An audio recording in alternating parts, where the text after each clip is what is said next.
দুনিয়ার সবাই পাগল, কেউ ধনের পাগল, কেউ বাড়ির পাগল, কেউ সম্পদের পাগল, কেউ আমার মওলা পাকের পাগল, কেউ কিয়ামতের পাগল, কেউ আখিরাতের জন্য পাগল। দুনিয়ার সবাই পাগল। এজন্য কোনো একজন কবি বলছেন যে পাগল ছাড়া দুনিয়া চলে না। তো যেই পাগল আমার মওলা পাকের সাথে সম্পর্ক রাখতে পারবে, তো আল্লাহ তাআলা রব্বুল আলামিন বলেন ওই পাগলের জন্য আমি আল্লাহ তাআলা জান্নাতের ব্যবস্থা করে দিলাম। তো কিতাবের মধ্যে আছে যে আমরা এমন একজন নবীর উম্মত হয়েছি, এই রমজানটা পাইছি, এই যে আমরা এত সুন্দর একটা মাযহাব পেয়েছি সেই পয়গম্বরের জন্য, যেই পয়গম্বরের ছোঁয়া পাইলে, যার ছোঁয়া পাইলে ভাগ্য খেলে মুসলমান, সেই রাসূলকে আমরা ভুলে গেছি। তো কিতাবের মধ্যে আছে আল্লাহ পাক রব্বুল আলামিন সেই পয়গম্বরের উম্মত আমাদেরকে বানাইছে, এটা আমাদের অনেক বড় সাফল্য। কিতাবের মধ্যে আছে যে নবীর যদি আমরা সংস্পর্শেও থাকতে পারি, তো এই নবীর উম্মত তো মাত্র একটা নেকি নিয়ে জান্নাতে যাবে। সুবহানাল্লাহ, একটা মাত্র নেকি নিয়ে জান্নাতের মধ্যে চলে যাবে।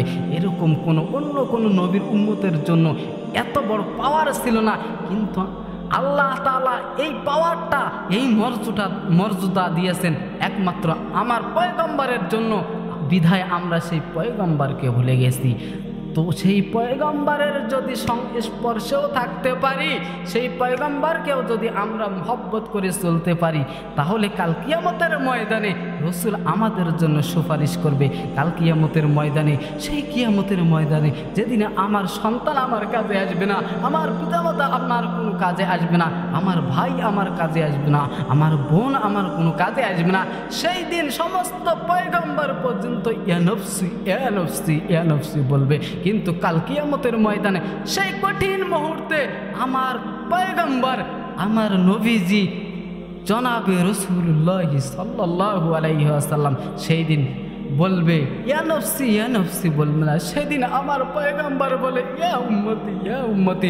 সমস্ত পয়গম্বর বলে আল্লাহ আমাকে বাঁচান। কিন্তু কাল কিয়ামতের ময়দানে, সেই কিয়ামতের ময়দানে মুসিবতের সময় আমার পয়গম্বর বলবেন ইয়া উম্মতি। বিধায় দোস্ত আপনাদের পায়ে হাত, সেই রাসূলকে আর কষ্ট দিয়েন না, দাড়িটা আর কাটিয়েন না, দাড়িটা একটু কাটিয়েন না। আর ভাই, কতই গুনাহ করেছি, রমজান মাস পাইলাম, তারপরেও জীবনের গুনাহগুলোকে মাফ করে নিতে পারলাম না। তো রাসূল বলেন যেই ব্যক্তিগুলো রমজান মাস পাইল, রমজান মাস পাওয়ার পরেও নিজের জীবনের গুনাহ খাতাগুলোকে মাফ করে নিতে পারলো না, তো রাসূল বলেন সেই তার মতো হতভাগা আর দুনিয়ার মধ্যে অন্য কেউ হইতে পারে না।